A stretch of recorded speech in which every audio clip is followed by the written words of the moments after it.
The way we've written this guide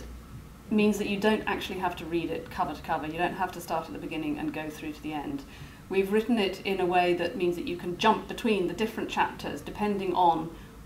where the argument takes you. So while we started chapter 1 by looking at problem diagnosis, helping you really get to grips with the understanding of the root causes of the problem,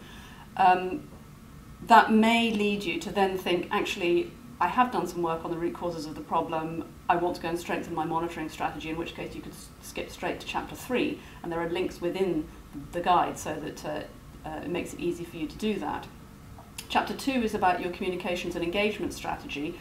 and chapter 3 is about monitoring and learning. But again, in chapter 2, you might be working through your communications and engagement strategy and actually decide that you need to go back and do a little bit more in-depth problem diagnosis before you can really formulate the final strategy that you want to work with. And similarly, you might be working on you might decide that you want to start by looking at your monitoring and learning strategy, but some of the questions that we ask in that chapter might suggest that you go back to your communications and engagement strategy, or even go right back to the problem diagnosis, so that you can really